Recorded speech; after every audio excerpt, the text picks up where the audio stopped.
Dubai, the most luxurious place in the world. Just 50 years ago, Dubai was merely a small town in the desert.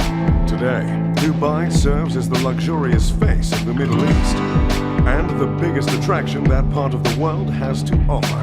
Undoubtedly, you've seen photos of the Burj Al Arab Hotel, the crescent-shaped skyscraper built on a man-made island.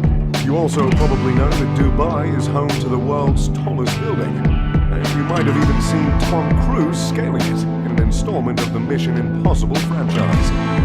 That building is called the Burj Khalifa, and it stands 2,722 feet high. Yes, I'm sure you know a bit about the attractions of this amazing city, but today I'd love to get the chance to tell you so much more. So, here's all the over-the-top, wildly expensive things you can find in Dubai. But first, a tiny history lesson. How did Dubai go from being just a small desert town to the extravagant oasis it is today? The same way all of the other United Arab Emirates cities became so rich: oil. Abu Dhabi, just 90 miles from Dubai, is the richest city in the world, and it sits on 10% of the entire world's oil supply. This production of oil launched the United Arab Emirates into the first world. Millions were poured into Dubai, and it became one of the biggest cities in the Middle East.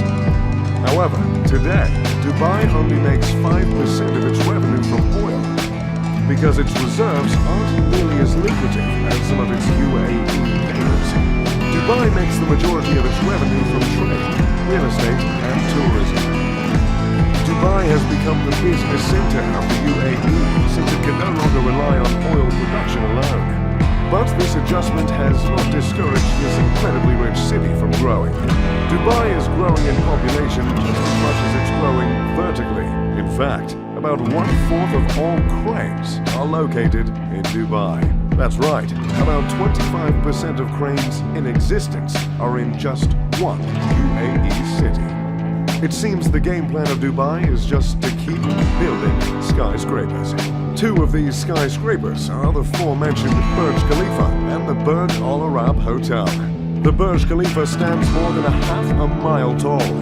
It's so tall, in fact, that at its upper floors, the building can sway several feet at the mercy of the wind. This, however, was not overlooked by the architects of this massive building. The Burj Khalifa was designed in such a way that the sway would be too slow for the vestibular system in the inner ear to even notice. That's the part of the ear that provides balance if you happen to be unburdened by interference. The Burj Al Arab is a beautiful 5-star hotel, just hundreds of feet off the land. The Al Arab is the 5th largest hotel in the world, thanks to its unique shape. The hotel stands 56 stories high. It is officially labeled as a 5-star hotel, but some have dubbed this stunning building with the highest remark of 7 stars. This 7-star label is up for debate, as the authority on the matter of luxury hotels has not been agreed upon. But 7-star or not, this hotel is truly magnificent. If you want to spend a night in the royal suite at the Al Arab, it'll cost you just over $24,000. The interior of the Burj Al Arab is adorned with around 1,790 square meters of 24-karat gold leaf. But even that can't touch the glorious views of the immaculate city and the picture-perfect Gulf. Along with extremely tall buildings, the city is keen on building man-made islands. Both the Palm Islands and the World Islands are two incredibly ambitious projects that came to fruition with the help of a whole lot of cash. The construction of the Palm Islands not only cost $12 billion to build, but it also required 94 million cubic meters of sand. To put that into perspective, 94 million cubic meters of sand could fill the entire Empire State Building 2.5 times. The World Islands, as in the man-made islands that mimic the shape of the world's landmasses, took 321 million cubic meters of sand. Theodore, if you could just edit in 9 Empire State Buildings. Which also adds another $15 billion to the cost of man-made islands in Dubai. I'm I'm not much of a big fan of sand in the first place, as it's rough, coarse, and it gets everywhere. Nevertheless, I did enjoy my time at the Palm Island. Like I've always said, nothing exfoliates quite like the warm water of the Persian Gulf. But that's enough talk about man-made islands, huh? Let's move on to the police force. Now, law enforcement isn't usually something that comes to mind when speaking in terms of luxury. But it sure is in Dubai.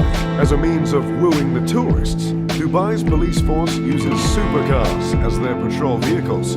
This includes cars such as the Ferrari FF that goes for around $500,000, the Lamborghini Aventador that goes for around $400,000, and my personal favorite, an Aston Martin 177 for the reasonable price of $1.79 million. Trust me when I say this, nothing makes a man feel more like James Bond than flooring an Aston Martin 177. Makes me want to take mine out for a spin right now. Anyway, using these spectacular cars is just Dubai being Dubai. But hey, Dubai is the 8th safest city in the world, so more power to them. This isn't all due to the supercars, of course. The UAE, in general, has rather strict laws due to the Islamic constitutional monarchies that operate the Emirates government. Some Sharia laws exist in Dubai as well. So if you're on vacation with your missus, checking out the bougie police force, make sure the two of you don't get caught smooching, because it might just get you deported. However, due to the extremely high amount of tourism, some places in Dubai are much more lenient. The serving of alcohol, for instance, would not be permitted in a traditional Middle Eastern setting, but it is in Dubai, in specific institutions such as hotels and clubs. It is actually estimated that around 15% of Dubai's population are Emiratis, while the other 85% are from out of town. About half of the population is composed of the workers building hundreds of skyscrapers, which does make a little bit of sense considering the whole crane situation. Most of these workers are from India, Pakistan, and Bangladesh, which brings us to the more unfortunate side of Dubai. The class divide is quite big. Many of the immigrant workers live and work in less than ideal conditions, while Emiratis and the upper-class foreigners earn extremely attractive salaries. There really isn't much of a middle ground between the class divide in Dubai.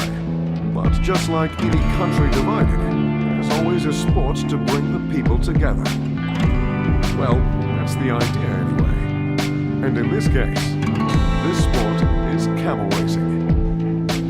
It's a bit of a sore subject for me, considering back in '96 I lost about $500,000 in a camel race to some sheik in Sharjah. But that was a different time. Camel racing in Dubai is almost equivalent to American football in the US. And Dubai's twist on the sport is that instead of children jockeys, they've began to use robots. You see, camel racing has a bit of a dark past. It used to be the case that small children would be forced to ride the camels, and that led to human trafficking. In less progressed areas in the Middle East, it still happens. But in Dubai, the children have been replaced with robots. Believe it or not, some of these little bots cost up to $10,000. The camel that lost me that 500 grand was steered by a monkey. Let's just move on from camel racing. In the future, Dubai has some rather insane plans in the works. Dubai is planning to build a completely climate-controlled area of the city that spans 4.3 miles. It was announced when Dubai's ruler, Sheikh Mohammed bin Rashid Al Maktoum, unveiled plans for the Mall of the World, a 48 million square foot mall of the world.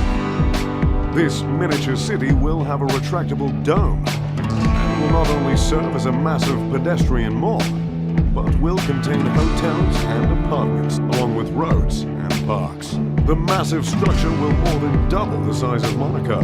The idea starts to make sense when you consider Dubai can reach temperatures of 115 degrees Fahrenheit regularly. But the idea begins to make less sense again when you consider the cost. The cost has not yet been determined officially, but estimates have been made in the tens of billions of dollars. And keep in mind, the price tag would be much higher if the workers were not dreadfully underpaid. The Dome is planned to have 100 hotels and serviced apartments, totaling 20,000 rooms. It seems an audacious architectural feat. We've never known Dubai to aspire for anything less. Due to the speed at which Dubai has been growing, it never developed a standard address system. In fact, until 2015, instead of an address line on a mailing label, there was a space where residents could draw a map and write out specific instructions. Thankfully, they have established 10-digit numbers that serve as addresses. I'm sure it's a whole lot easier to be a delivery driver in Dubai nowadays. So, that's Dubai for you. Oh, and I completely forgot. To top it all off, the mega-rich residents that live in Dubai don't send an ounce of their paycheck to the government. In Dubai, there is no income tax. Yet another feature that makes Dubai one of the most attractive places to stay on the planet. That's all I've got for you today. If you enjoyed the video, make sure to leave a like and subscribe. As always, I'm Mr. Hudson. Big Bit.